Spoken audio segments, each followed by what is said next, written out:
Bonjour à tous, j'espère que vous allez bien. Aujourd'hui je vous retrouve dans une vidéo en mode caméra embarquée, je suis désolée si ça bouge ou quoi. Mais du coup je vous retrouve pour une vidéo tag entre guillemets. C'est la vidéo qui consiste à vous montrer en fait notre rangement, coloriage, notre bureau, où on range nos livres, etc. C'est Colorfila qui a lancé cette espèce de tag. Alors j'ai pas été taguée ou quoi, mais c'est vrai que j'avais plutôt envie de faire cette vidéo et en fait je compte vous faire des vidéos où je vous montre mon matériel. Du coup je me suis dit que ça serait bien pour commencer cette série là, de vous montrer où je range quoi, comment je m'organise dans mon tout petit espace et puis vous montrer après dans d'autres vidéos vraiment plutôt en... comment dire, plus précisément le matériel que j'ai tout simplement. Donc là je vais juste vous montrer comment je range mon matériel et mes livres dans ma toute petite place comme je vous l'ai dit, puisque j'habite dans un appartement de 32 mètres carrés. J'ai pas beaucoup de place, j'ai un grand placard comme ça qui va du bas jusqu'en haut où je range beaucoup de bazar, et notamment du coup mon matériel de coloriage sur une étagère, et ensuite je vous montrerai où je range mes livres. Voilà, je vous invite à aller voir la vidéo de Colorfila parce que alors la vidéo dure super longtemps et elle a tellement de trucs, enfin c'est incroyable.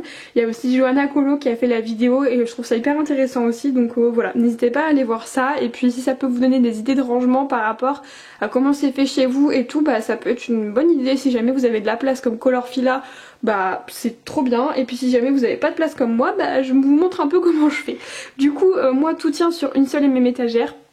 Me demandez pas comment j'ai fait, c'est un petit peu le Tetris déjà comme vous pouvez voir. Donc l'étagère en fait elle va jusqu'au fond, voilà. Mais du coup j'ouvrirai la deuxième porte pour pouvoir vous montrer. Donc là juste ici vous avez des trousses. Donc la trousse vache en fait c'est mes indispensables, voilà. Donc c'est une trousse que j'ai toujours avec moi. J'ai des Posca, ma gomme électrique, enfin j'ai plein de trucs dedans, des feutres, des... Bref, il y a plein de trucs, donc du coup je m'en sers vraiment tout le temps, je l'ai toujours avec moi. Ensuite j'ai une trousse rouge là où j'ai des feutres aquarellables que mon père avait dû trouver sur Facebook, je sais pas quoi, un site chinois, bref, un site asiatique pardon, et voilà. Ensuite les trois trousses qui sont là viennent de chez Emma et dedans j'ai mes feutres, donc du coup j'ai tous les feutres Crayola Super Tips que j'ai rangés par couleur. Et j'ai des feutres Big Kid, voilà, tout simple. Ensuite, là, j'ai trois trousses qui sont les trousses où je range mes crayons. Donc les trois viennent d'Amazon, tout simplement. Celle-ci, à l'intérieur, vous avez les Castle Art Supplies et les crayons de chez Action. Ensuite, la bleue, à côté, vous avez les Prismacolor, les Derwent Drawing. Vous avez des crayons de pastel, donc les... comment ça s'appelle ? Les Faber-Castell, les Carbotello, j'ai aussi des crayons aquarellables, pardon, donc les Albrecht Dürer et les Prismalo. Non, les... Si, je crois que c'est les Prismalo, je sais plus, c'est une petite boîte de 12. Mais du coup, cette trousse-là, elle est super grande, il doit y avoir 150 places dedans, du coup c'est vraiment pratique. Et la trousse bleu marine à côté, j'ai les Polychromos dedans. Ensuite, juste au-dessus, j'ai la boîte des Artistro. Voilà, je les ai laissés dans la boîte pour le moment parce que je pense que vous pouvez voir, j'ai pas trop de place. Du coup, la boîte me va très bien, donc voilà. J'ai cette petite boîte juste ici. Ensuite, j'ai mon taille-crayon, donc qui est le Dalbe que je vais retirer. Hop, pour pouvoir vous montrer, en espérant qu'il ne tombe pas, voilà, ce qu'il y a derrière, tout simplement. Je suis désolée, le focus, la lumière, c'est un peu la cata, mais bon, je fais comme je peux. Du coup, en fait, au fond, j'ai une boîte de Prismacolor qui était la boîte de portrait. À l'intérieur, j'ai mes Neocolor 2. Donc j'ai recyclé la boîte. Ensuite j'ai les 12 Holbein pastel.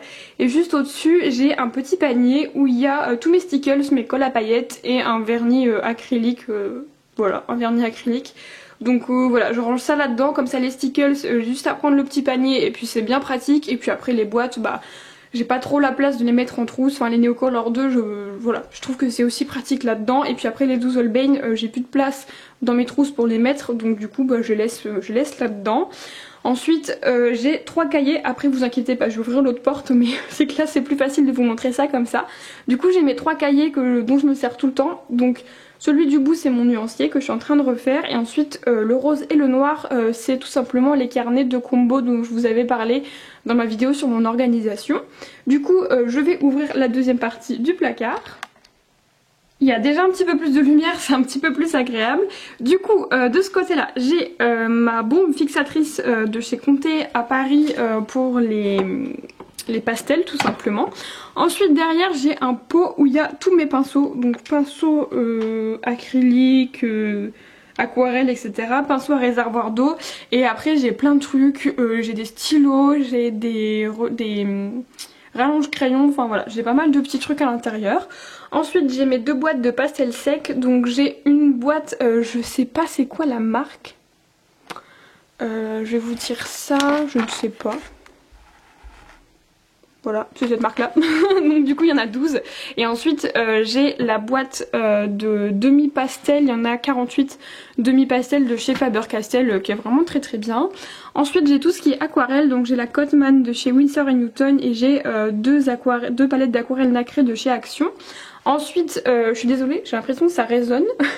J'ai 2 boîtes de paint marker de chez Action, donc la première vague qu'ils avaient sorti qui sont les pastels et ceux que vous pouvez trouver en ce moment qui sont des classiques avec des teintes qui sont métalliques aussi.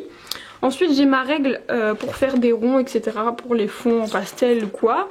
J'ai, alors ça mais c'est une relique, c'est du diluant, enfin comme de l'essence sans odeur, je m'en sers plus du tout mais bon je le garde, on sait jamais. Et ensuite là j'ai un bac qui vient de chez Action avec les twin markers de chez Action et au fond je dois avoir des pro markers je crois, oui c'est ça. J'ai une petite boîte de 6 ou de 9 je sais plus pro markers mais voilà. Du coup j'ai mes twin markers de chez Action dont je vous parlais dans ma vidéo haul, dans ma dernière vidéo, donc voilà ils sont là et ils sont rangés dans ce gros bac. Donc voilà pour mon matériel. Tout tient là, donc j'ai pas mal de trucs quand même, hein. Franchement je me plains pas, mais c'est vrai que j'ai pas non plus énormément de choses, mais clairement je pourrais pas avoir grand chose de plus.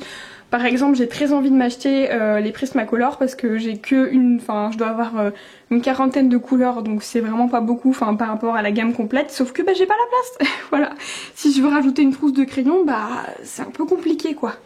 Donc voilà pour mon matériel et puis je vais vous emmener maintenant pour pouvoir voir les livres. Alors pour les livres clairement ça va être pire que tout je pense au niveau de la lumière parce que c'est dans un petit placard et on a Pastèque qui vient dire bonjour.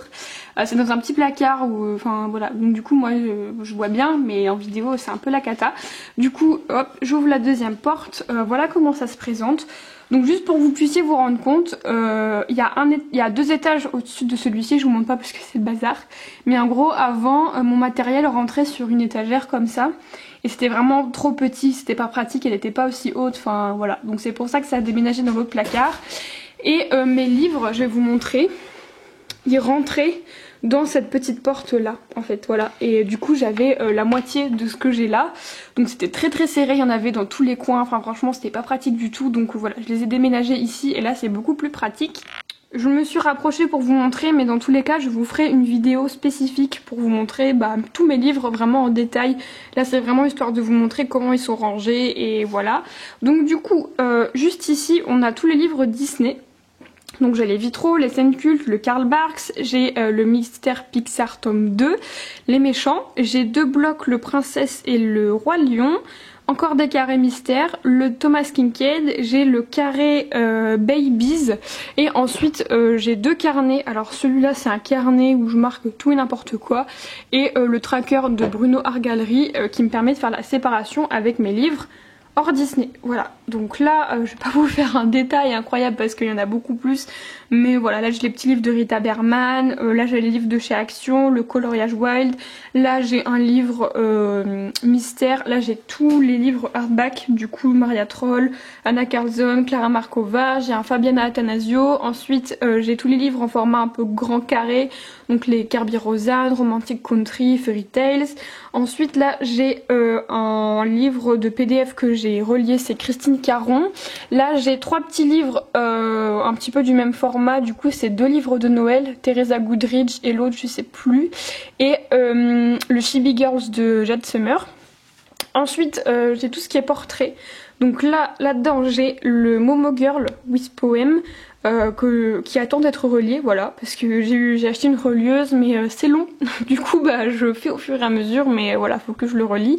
Et dans le grand porte-vue noir à côté j'ai tous mes autres PDF, donc j'ai le Elegant Beauties de Alena Lazareva, j'ai du Mystic Art Mirror, enfin Mariola Budek, bref j'ai plein de PDF qu'il faut que je relie. Et ensuite j'ai 2 livres de portraits, donc j'ai le Queen of Poland et le Wild Suit de Grazia Salvo. Et pour finir j'ai le comment il s'appelle, Floribunda il me semble, de loin, je ne sais plus, de Leila Duli. C'est un livre que j'ai depuis hyper longtemps, j'ai fait qu'un seul collage dedans, pourtant il est vraiment très sympa, mais je vais pas du tout dedans.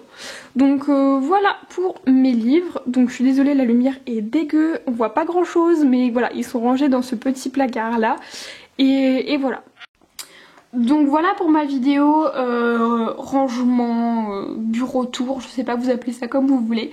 Après j'ai pas de bureau en fait, tout simplement parce que bah, dans 32 mètres carrés il faut faire des choix et le coloriage ça passe pas, c'est pas la priorité. Du coup je colorie sur la table à manger, voilà. Donc le truc qui est un petit peu chiant c'est que dès que je colorie, il faut que je range tout après. Par exemple, si j'ai qu'une heure pour colorier, bah c'est un peu la course parce que il faut que je sorte mon livre, il faut que je sorte mes trousses, le matériel, etc. Et après, il faut que je range tout. Je vous cache pas que des fois, je laisse tout en plan, mais faut bien qu'à un moment je range parce qu'il faut bien qu'on mange ou voilà, qu'on fasse d'autres trucs sur la table. Donc voilà, c'est un peu ric-rac, mais voilà, si comme moi vous avez pas trop de place, essayez de trouver un petit peu de place dans vos placards, etc. Même s'il y a des choses qui sont à droite, à gauche. Enfin voilà, moi je sais que avant de réussir à avoir la place que j'ai pour le matériel, bah j'avais des trucs à droite, des trucs à gauche, j'avais des trucs dans ma chambre. Enfin voilà, c'était un peu le bazar. Là j'ai réussi à avoir tout au même endroit entre guillemets, les livres ici, le matériel de l'autre côté, mais c'est vrai que c'est un peu le Tetris et que c'est un peu compliqué quand on n'a pas trop de place parce que mine de rien ça prend de la place justement. Donc voilà, le seul truc qui me manque franchement je vous cache pas c'est un bureau. Je rêve d'avoir un bureau rien que pour moi pour pouvoir m'étaler, mettre tout ce qui est en trousse, enfin en tout cas les feutres et tout dans des pots, pouvoir laisser mes crayons en place, etc. Parce que là bah si par exemple je colorie et que j'ai pas fini de colorier avec le combo que j'utilise, bah faut que je le note, faut que je range tout et que je le ressorte après. Du coup je vous cache pas que c'est un petit peu embêtant mais bon voilà, je fais comme je peux. N'hésitez pas à me dire vous si jamais vous avez des idées de comment je pourrais mieux organiser ça. Mais moi je trouve que c'est plutôt bien comme ça. Puis voilà, n'hésitez pas à faire cette vidéo si vous voulez du coup puisque c'est un tag. Je vais pas taguer quelqu'un en particulier étant donné que j'ai pas été taguée ou quoi. Mais voilà, si jamais vous avez envie de faire cette vidéo et de nous montrer votre coin coloriage, votre bureau tour, je ne sais pas, vous appelez ça comme vous voulez, ben voilà, n'hésitez pas. En tout cas, comme je vous l'ai dit en début de vidéo, je compte vous faire une série de vidéos sur mon matériel. Donc je vous montrerai les crayons, après tout ce qui est aquarellable, les feutres, etc. Et je ferai la même chose pour les livres. Donc voilà, j'espère que cette série de vidéos va vous plaire. En tout cas, j'espère que celle-ci vous aura plu. Et puis je vous fais plein de bisous et je vous dis à la prochaine.